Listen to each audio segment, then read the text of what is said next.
Assalamualaikum warahmatullahi wabarakatuh. Waalaikumsalam warahmatullahi Waalaikumsalam wabarakatuh. warahmatullahi wabarakatuh. Saya sebagai moderator di malam hari ini akan menjelaskan tentang sistem operasi Windows. Untuk kelompok Windows silahkan memulainya. Oke, baik. Bismillahirrahmanirrahim. Sistem operasi Windows dan evaluasi dan perkembangannya. Kelompok kami itu membahas sejarah dan evolusi sistem operasi Windows dari segi versi awalnya hingga sampai versi terbarunya yaitu Windows 11.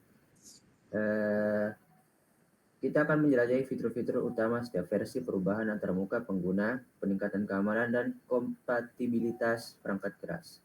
Selain itu, kita akan membahas peran Windows dalam kemajuan teknologi informasi dan tantangan yang akan dihadapi ke depannya.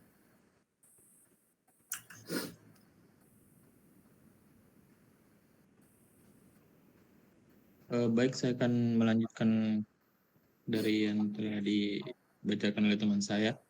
Yang pertama itu definisi dan latar belakang sistem operasi. Apa itu sistem operasi? Sistem operasi adalah perangkat lunak yang menjembatani perangkat keras dan perangkat lunak pada komputer. Sistem operasi mengelola sumber daya komputer dan menyediakan antarmuka bagi pengguna untuk berinteraksi. Kemudian yaitu evolusi Windows.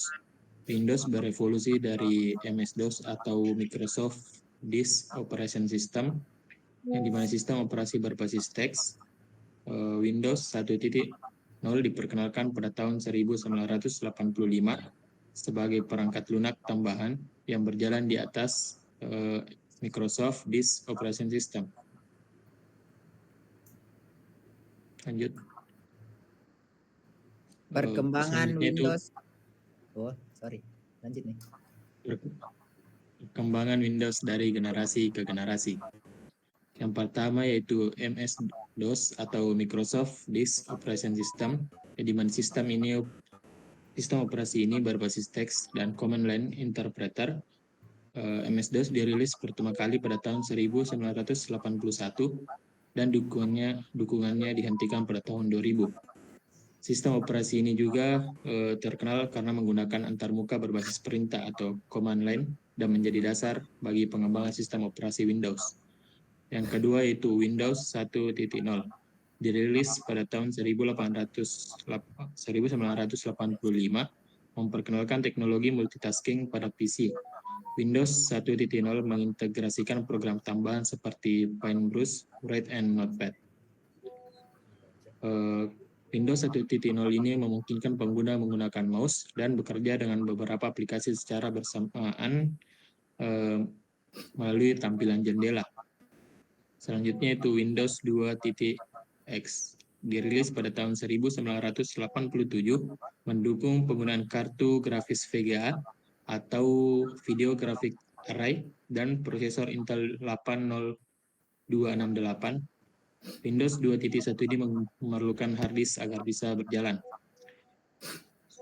Selanjutnya akan dilanjut oleh teman saya.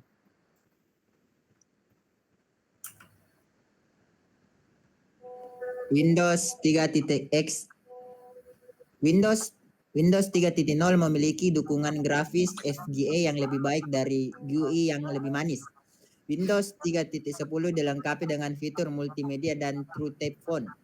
Selanjutnya ada Windows NT 3.1. Produk pertama dari jajaran sistem operasi server Microsoft Windows NT.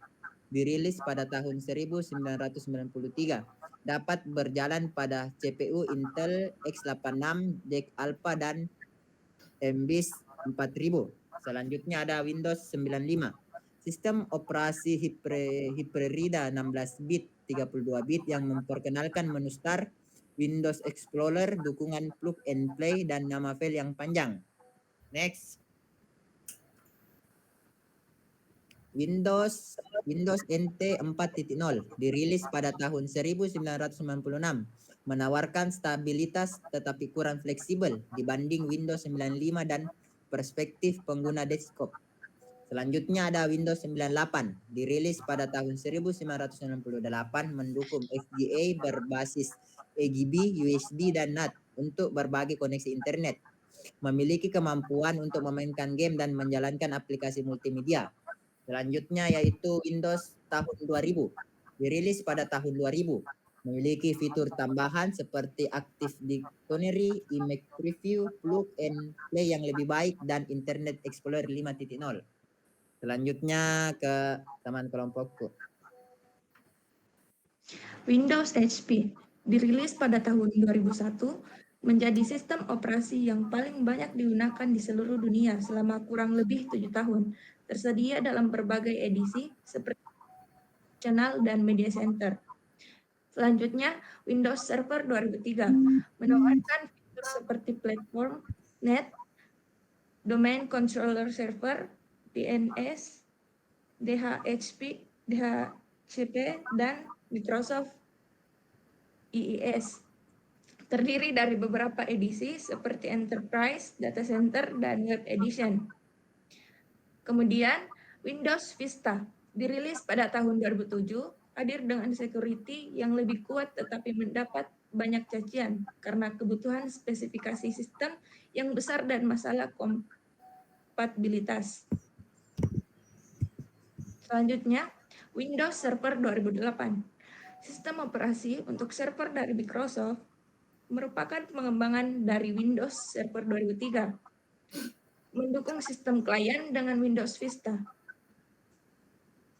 Windows 7 merupakan gabungan Windows HP dan Windows Vista, memiliki performa yang lebih baik, lebih fokus pada pengembangan dasar Windows dan dukungan multi-touch. Selanjutnya, Windows 8 dan 8.1. Windows 8 dirilis pada tahun 2012 dengan antarmuka penggunaan yang diubah untuk layar sentuh. Windows 8.1 adalah penyempurnaan dari Windows 8 dengan fitur baru seperti tombol Start. Selanjutnya, Windows 10 dan 11, masa kini dan masa depan. Windows 10 dirilis pada tahun 2015 bertujuan untuk mengatasi kekurangan Windows 8 dengan menambahkan menu Start dan sistem desktop virtual. Tersedia dalam edisi Home, Pro, Enterprise, dan Education. Windows 11, yaitu dirilis pada tahun 2021, merupakan sistem operasi regenerasi dari Windows 10.0, antarmuka pengguna dan fitur baru dimaksudkan untuk meningkatkan produktivitas pekerja modern. Next. Kelebihan dan kekurangan Windows. Kelebihan dari Windows yaitu kompatibilitas perangkat keras dan perangkat lunak yang luas. Yang kedua yaitu antarmuka pengguna yang familiar dan mudah digunakan. Yang ketiga yaitu dukungan teknis yang luas dari Microsoft dan komunitas. Dan yang terakhir yaitu banyak pilihan aplikasi dan game yang tersedia. Adapun kekurangan dari Windows yaitu kerentanan terhadap virus dan malware. Yang kedua yaitu membutuhkan sumber daya sistem yang besar. Yang ketiga, biaya lisensi yang relatif mahal. Dan yang keempat yaitu seringkali membutuhkan pembaruan dan perbaikan. Saya kembalikan kepada moderator. Nah, itu adalah presentasi dari kami kelompok Windows. Selanjutnya, saya harap kelompok Linux siap mempresentasikan hasil presentasi mereka. Oke, baik. Terima kasih atas kesempatannya. Saya akan melanjutkan presentasi dengan kelompok saya. Kami akan menjelaskan tentang sistem operasi Linux.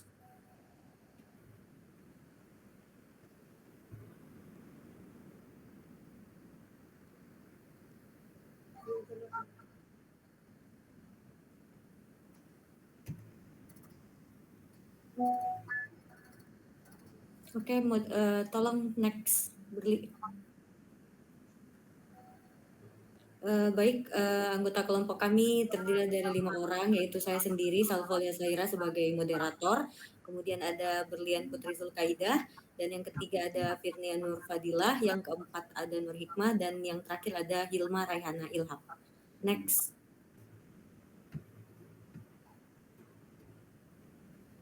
Selanjutnya penjelasan lebih lanjut terkait sistem operasi Linux akan dijelaskan oleh rekan saya. Saya persilahkan. Baik, sejarah singkat Linux awal mula tahun 1991. Pada 25 Agustus 1991, Linus Torvalds mengumumkan proyek hobi sistem operasi gratis yang kemudian dikenal sebagai Linux. Terinspirasi oleh Minix, Linus mengembangkan kernel Linux yang dirilis versi pertamanya 0.01 pada 17 September 1991. Next.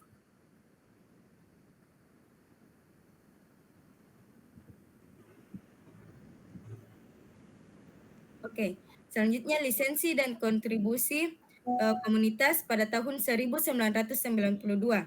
Linus merilis kernel Linux di bawah lisensi GNU General Public License atau GPL, memungkinkan akses, modifikasi, dan distribusi kode sumber secara bebas.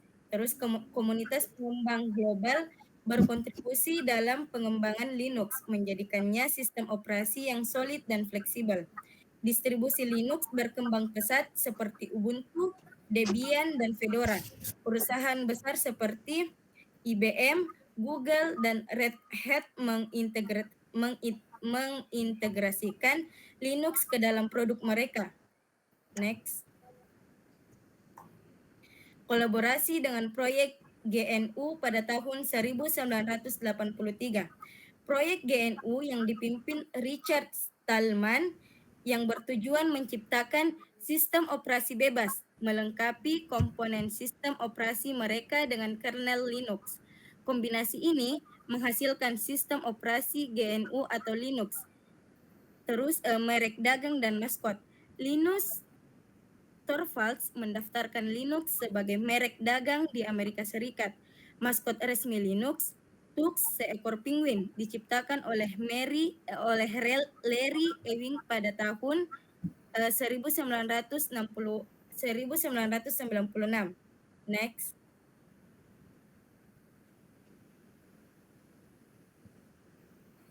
Oke, fungsi dasar. Fungsi dasar ada 5. Yang pertama, manajemen sumber daya perangkat keras. Kernel Linux mengelola CPU, RAM, dan perangkat I/O, mendukung multitasking dengan perintah seperti NICE serta operasi I/O untuk penyimpanan.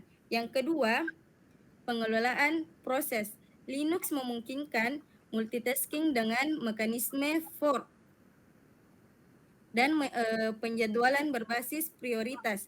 Proses memiliki status seperti running, blockade ready, atau terminated.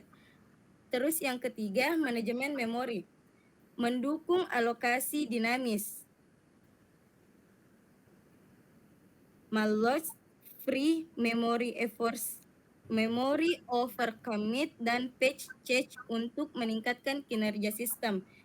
Terus yang keempat, keamanan, memiliki fitur kontrol akses pengguna, firewall, shell Linux, mandatory access control, dan autentikasi 2 faktor, 2FA.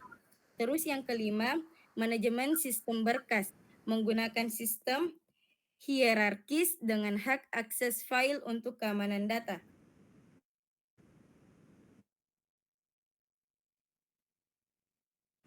Next.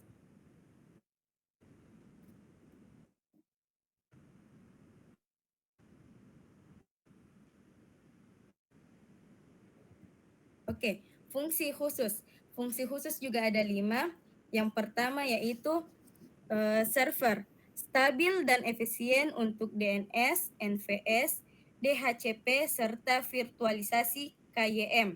Yang kedua, superkomputer, digunakan di semua superkomputer karena fleksibilitasnya. Yang ketiga, cloud computing. Fondasi untuk infrastruktur cloud termasuk mesin virtual dan kontainer. Terus yang keempat, perangkat embedded. Digunakan dalam router, TV pintar, dan load dengan distribusi khusus seperti Yocto dan OpenWRT. Terus yang kelima, desktop. Distribusi seperti Ubuntu dan Fedora memungkinkan penggunaan harian. Next.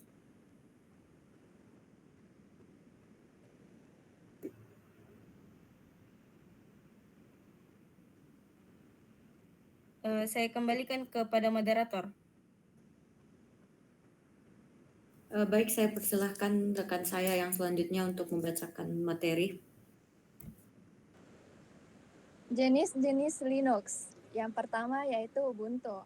Ubuntu menawarkan tampilan antarmuka yang intuitif, instalasi mudah, dan dukungan komunitas yang luas. Kedua yaitu Debian. Debian adalah distribusi andal yang biasa digunakan di server dan lingkungan bisnis karena kestabilannya.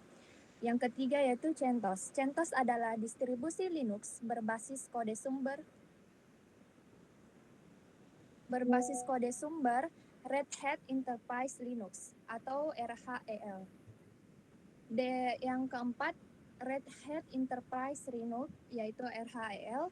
RHEL dirancang untuk digunakan dalam lingkungan bisnis dan perusahaan yang membutuhkan stabilitas, keamanan, dan dukungan komersial yang terjamin. Kelima, yaitu Gentoo. Gentoo Linux merupakan salah satu distribusi Linux yang sangat unik dan lebih cenderung ditujukan untuk kamu yang memiliki pengetahuan teknis yang cukup mendalam. Keenam, yaitu Fedora. Fedora adalah distribusi berbasis komunitas yang dikenal karena menggabungkan stabilitas dengan inovasi. Yang ketujuh, OpenSUSE.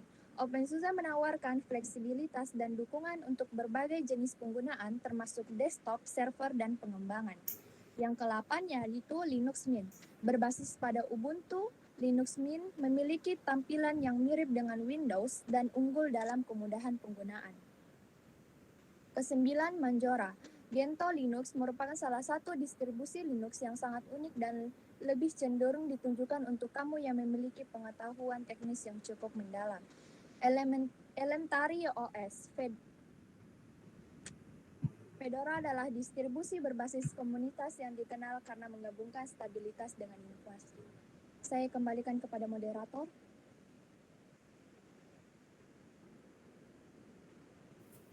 Baik, silahkan untuk materi selanjutnya. Saya persilahkan rekan saya. Baik, terima kasih atas waktunya. Yang selanjutnya adalah cara kerja Linux. Yang pertama ada kernel. Kernel adalah inti dari sistem operasi Linux. Ia bertanggung jawab untuk mengelola sumber daya perangkat keras seperti CPU, memori, dan perangkat input atau output. Kernel juga mengatur komunikasi antara perangkat keras dan perangkat lunak. Selanjutnya adalah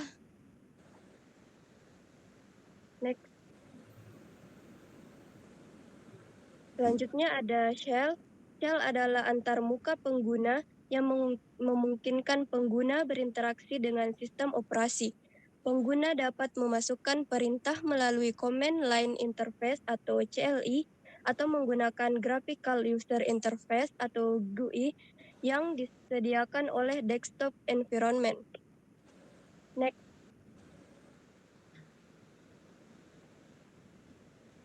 Selanjutnya, file system. Linux menggunakan sistem file yang terstruktur, di mana semua file dan direktori diorganisir dalam hierarki. Sistem file Linux biasanya dimulai dari root directory dan memiliki berbagai subdirektori seperti home, etc, var, dan lain-lain. Next.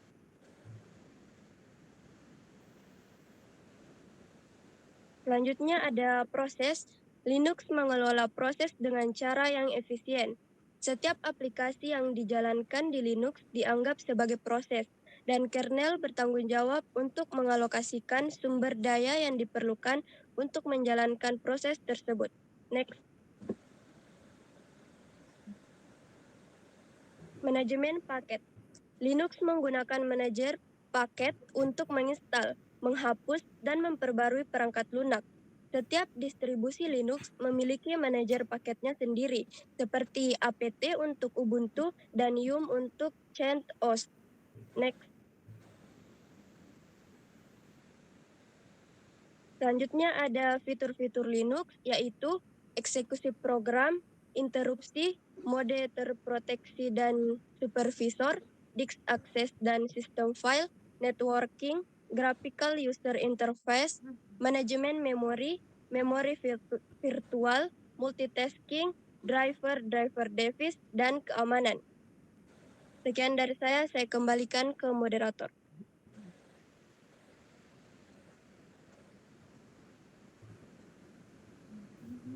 Baik, saya persilahkan untuk Saudari Firnia untuk melanjutkan materinya. Baiklah, saya akan membacakan kelebihan dari Linux. Adapun kelebihan dari Linux yang pertama adalah gratis dan open source. Linux dapat digunakan tanpa biaya lisensi, baik untuk penggunaan pribadi maupun bisnis. Sebagian besar aplikasinya juga tersedia secara gratis, memungkinkan penghematan signifikan dibandingkan sistem operasi komersial seperti Windows atau Mac OS.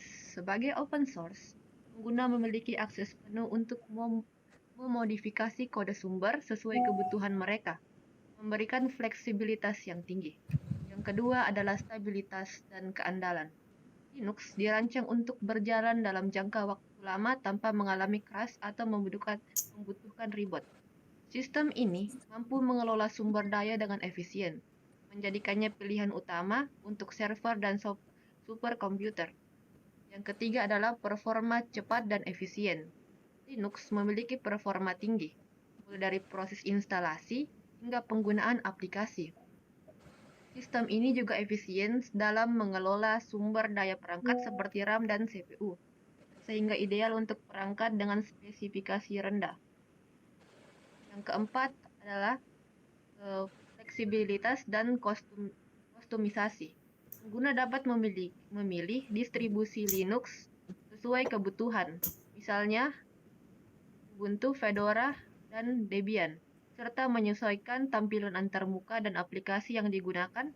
Hal ini membuat Linux sangat fleksibel untuk berbagai keperluan. Yang kelima adalah privasi terjaga. Linux tidak mengumpulkan data pengguna secara default, sehingga privasi lebih terjamin dibandingkan sistem operasi lain seperti Windows yang sering mengaktifkan fitur telemetri secara otomatis. Yang keenam adalah komunitas aktif.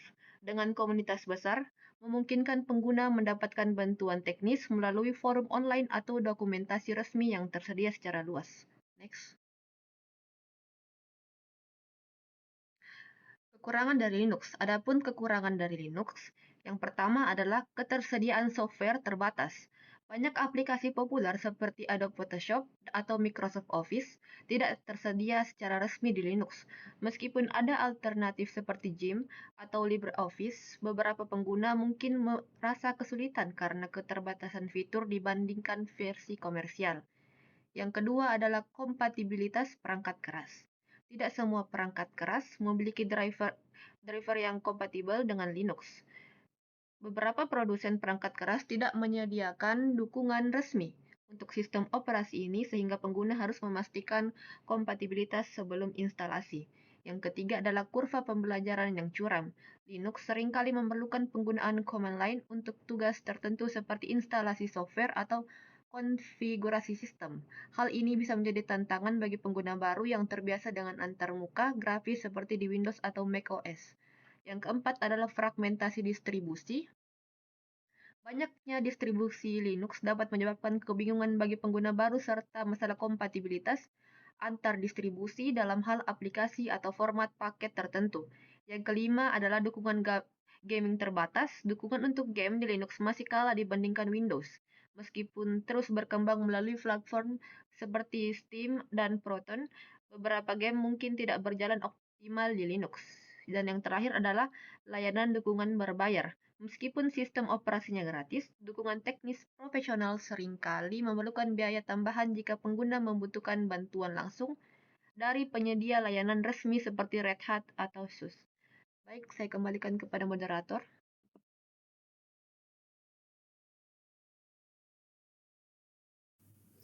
Baik, itulah tadi penjelasan seputar sistem operasi Linux. Kemudian saya akan membacakan kesimpulannya. Linux merupakan sistem operasi yang fleksibel dan aman, open source yang memungkinkan pengguna untuk mengembangkan dan menyesuaikan sesuai kebutuhannya. Sejak pertama kali dirilis, Linux telah berkembang pesat dan menjadi sistem operasi yang banyak digunakan dalam berbagai sektor, terutama dalam server dan komputasi skala besar. Keunggulan Linux meliputi kestabilan tinggi, keamanan yang lebih baik dibandingkan sistem operasi lain, serta kustomisasi yang luas. Linux dapat digunakan secara gratis, menjadikannya pilihan menarik bagi individu maupun perusahaan. Namun, Linux juga memiliki kekurangan seperti keterbatasan kompatibilitas dengan beberapa perangkat keras dan software populer, serta kurva pembelajaran yang cukup curam bagi pengguna yang terbiasa dengan Windows atau macOS. Dengan adanya komunitas global yang aktif dalam pengembangan dan pemeliharaan sistem ini, Linux terus berkembang dan menjadi pilihan utama dalam dalam dunia teknologi. Kedepannya, Linux diperkirakan akan semakin banyak digunakan, terutama dalam infrastruktur cloud, keamanan cyber, dan teknologi berbasis Internet of Things atau IoT. Oke, mungkin itu saja dari kelompok saya. Sekian dan terima kasih. Wassalamualaikum warahmatullahi wabarakatuh. Waalaikumsalam warahmatullahi wabarakatuh. Waalaikumsalam warahmatullahi wabarakatuh.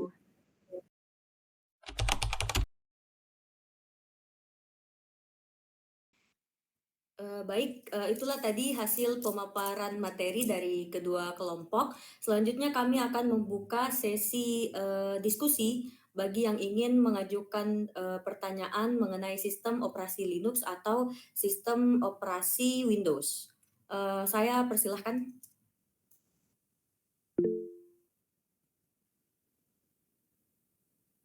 Baik, Saudara Kemal, saya persilahkan. Terima kasih atas kesempatan yang diberikan.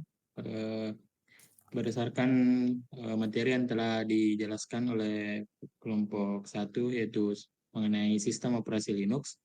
Pertanyaan saya itu, apa fungsi utama dari kernel dalam eksekusi program Linux? Baik, itu saja pertanyaan dari saya. Terima kasih.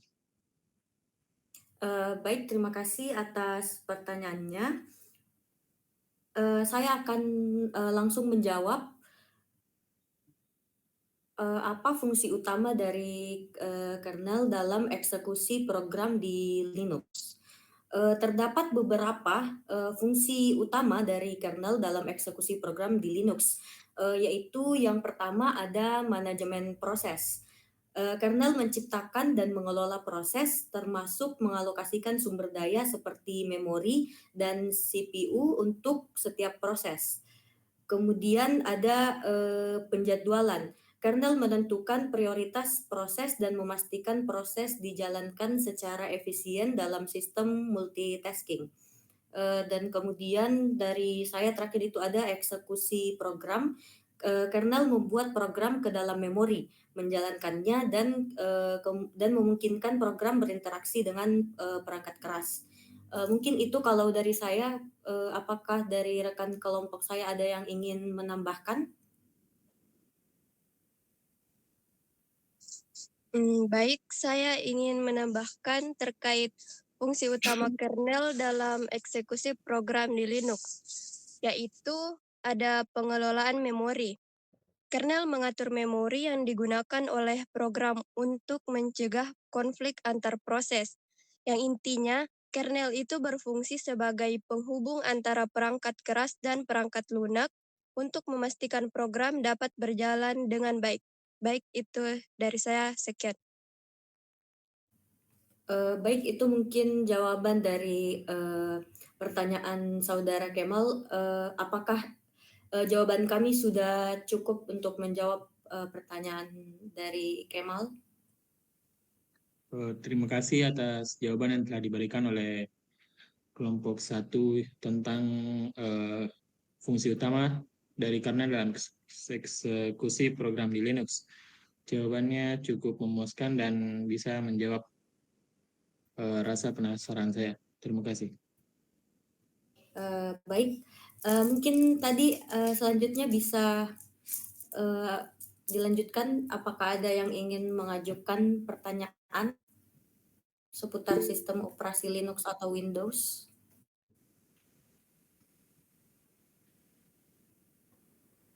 Virnia, dipersilahkan. Baik, terima kasih atas kesempatan yang telah diberikan. Saya ingin bertanya, yaitu bagaimana masa depan Windows dalam menghadapi persaingan dengan sistem operasi lain seperti macOS dan Linux, terutama dalam konteks komputasi berbasis cloud dan AI. Terima kasih.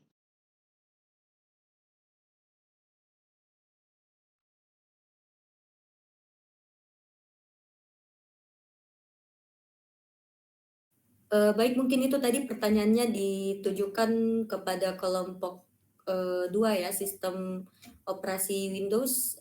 Saya persilahkan untuk kelompok 2 menjawab pertanyaan dari saudari Virnia. Baik, mungkin langsung saya jawab. Jawabannya itu ada mungkin beberapa faktor utama. Yang pertama itu integrasi AI. Microsoft agresif mengembangkan AI di Windows seperti integrasi Copilot AI di Windows 11 yang bisa menjadi keunggulan jadi macOS dan Linux. Kemudian itu dominasi di perusahaan. Windows ini masih menguasai pasar bisnis dan enterprise, tetapi harus meningkatkan keamanan dan efisiensi cloud untuk bersaing dengan Linux di server dan macOS di ekosistem premium. Kemudian itu ada komputasi cloud, dalam kurung itu Azure. Microsoft memiliki Azure yang membuatnya unggul dalam cloud computing dibanding dengan Apple. Tetapi masih harus bersaing ketat dengan Linux yang mendominasi server cloud. Itu mungkin dari saya. Ada mungkin tambahan dari kelompok saya mungkin. Izin menambahkan beberapa faktornya, yaitu ada juga yang disebut dengan ekosistem dan fleksibilitas. Windows menawarkan kompatibilitas yang luas, tetapi perlu juga meningkatkan stabilitas dan keamanan agar lebih kompetitif dan dengan macOS dan Linux. Ada juga dukungan untuk ARM dan Cloud OS dengan berkembangnya ARM base Windows dan Windows 365 Cloud PC. Windows berupaya memperkuat posisinya dalam komputasi berbasis cloud dan perangkat mobile. Jadi secara keseluruhan Windows tetap kuat di pasar, tetapi harus juga terus berinovasi dalam AI, cloud dan keamanan untuk bersaing dengan macOS dan Linux, terutama dalam komputasi masa depan yang lebih tersentralisasi berbasis cloud. Mungkin itu saja. Sekian. Baik, bagaimana saudari Virnia, apakah jawaban yang diberikan oleh kelompok 1 sudah cukup memberikan jawaban atau gambaran?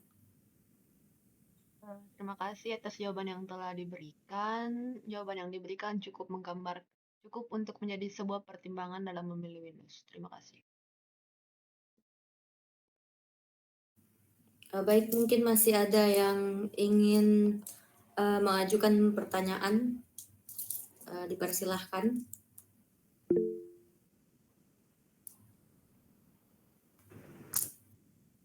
Saudara Wahbah, saya persilahkan.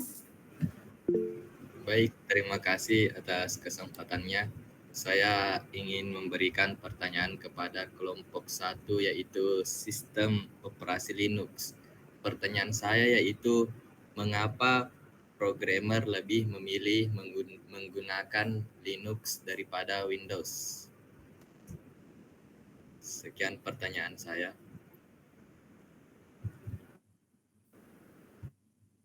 Baik, terima kasih atas pertanyaannya. Mungkin dari perwakilan dari kelompok 1 ada yang bersedia untuk menjawab pertanyaan dari saudara Wahbah. Baik, saya akan menjawab pertanyaan dari saudara Wahbah. Mengapa programmer lebih memilih Linux daripada Windows? Programmer lebih memilih Linux dibanding Windows karena beberapa alasan. Yang pertama, open source dan gratis. Linux bersifat open source, memungkinkan modifikasi bebas dan tidak memerlukan lisensi berbayar. Terus alasan yang kedua, stabilitas dan performa. Linux lebih ringan, stabil, dan jarang crash, cocok untuk pengembangan jangka panjang. Yang ketiga, terminal dan tooling. Terminal Linux lebih powerful, mendukung shell scripting, dan memiliki banyak alat developer bawaan seperti Bash, Git, dan Vim. Alasan selanjutnya yaitu dukungan untuk server dan cloud. Sebagian besar server cloud computing dan AI berbasis Linux, sehingga pengembang lebih terbiasa dengan ekosistem ini. Selanjutnya, manajemen paket yang lebih baik dengan apt, yum, atau patchman, instalasi dan manajemen software lebih mudah dibanding Windows. Mungkin itu jawaban dari saya. Mungkin teman kelompok saya ada yang ingin menambahkan. Baiklah, sedikit dari saya untuk menambahkan kenapa programmer lebih memilih Linux daripada Windows, karena keamanannya yang tinggi. Linux lebih tahan terhadap virus dan memiliki sistem izin pengguna yang lebih ketat, dan kompatibilitas dengan bahasa pemrograman. Mendukung banyak bahasa pemrograman terutama Python, C, Java, dan scripting tools tanpa perlu konfigurasi tambahan. Terima kasih. Saya kembalikan kepada moderator. Baik, mungkin saya akan menambahkan sedikit. Jadi secara keseluruhan itu kenapa Linux lebih dipilih, yaitu mungkin karena fleksibilitasnya yang sudah disebutkan tadi, stabilitas, keamanan, serta dukungan terhadap pengembangan software terutama di bidang server, cloud, dan AI. Apakah jawaban dari kelompok kami sudah menjawab pertanyaan yang diajukan? Terima kasih atas jawaban dari teman-teman kelompok 1. Saya rasa jawabannya sudah cukup untuk menjadi referensi bagi saya sendiri. Terima kasih.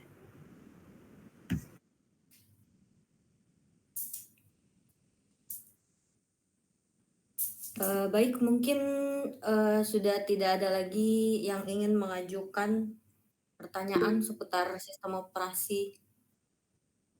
Oh ya, kepada Saudari Berlian dipersilahkan. Baiklah, saya minta maaf karena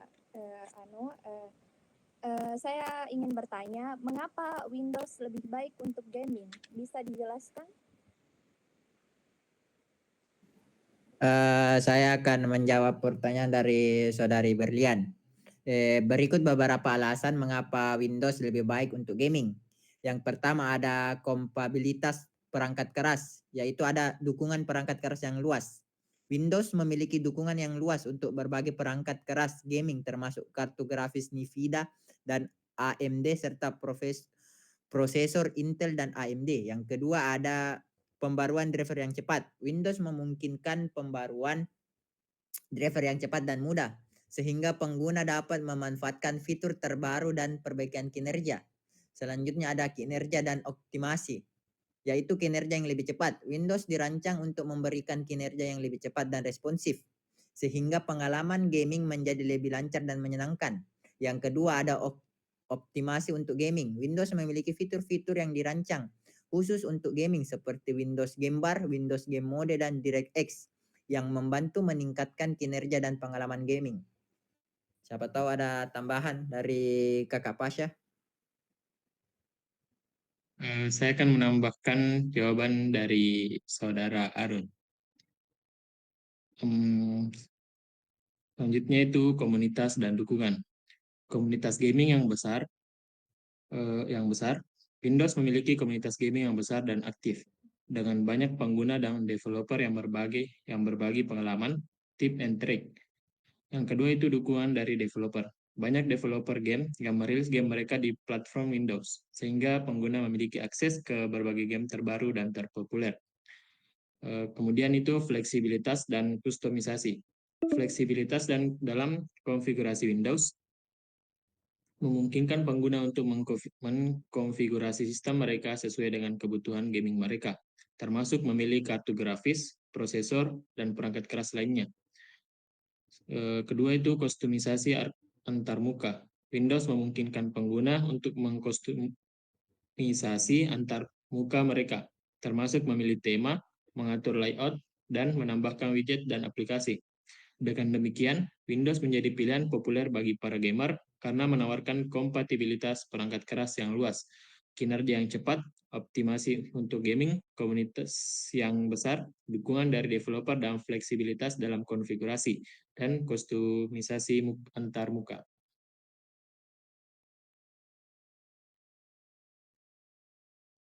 Oke, mungkin itu saja. Jawaban yang sempat saya tambahkan. Oh ya. Saya kembalikan kepada moderator. Bagaimana Saudari Berlian atas jawaban yang diberikan oleh kelompok 2 tadi? Apakah sudah cukup jelas? Ya, setelah dijelaskan saya setuju bahwa Windows adalah pilihan terbaik. Karena ya yang seperti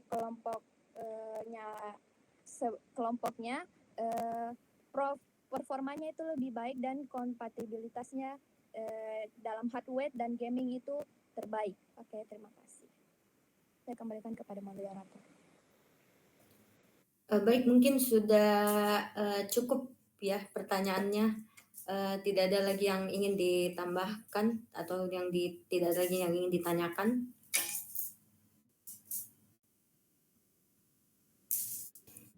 Oke, mungkin Saudara Arun.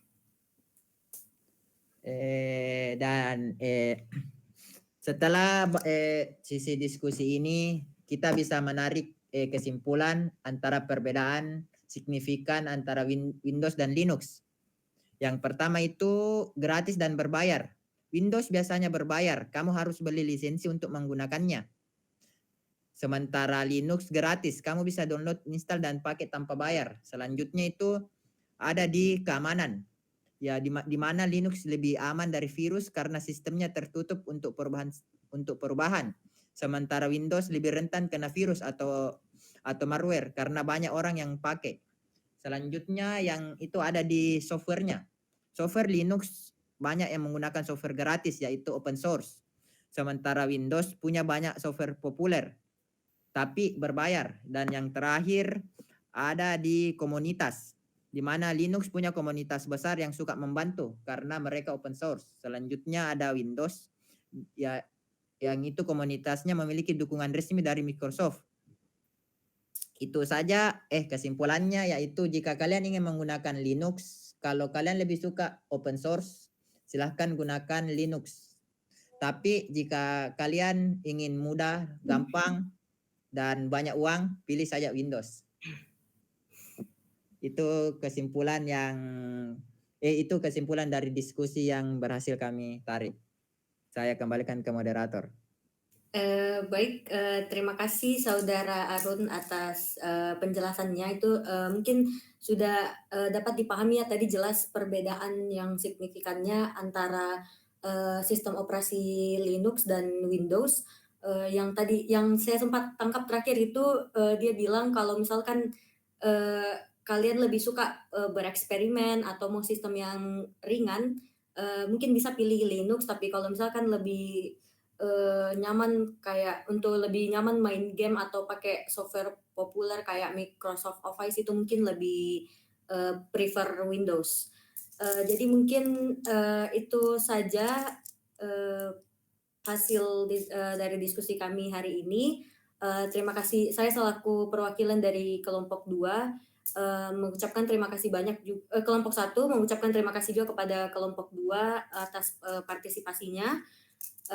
Sekian dari saya. Terima kasih. Wassalamualaikum warahmatullahi wabarakatuh. Waalaikumsalam warahmatullahi wabarakatuh. Warahmatullahi wabarakatuh. Terima kasih.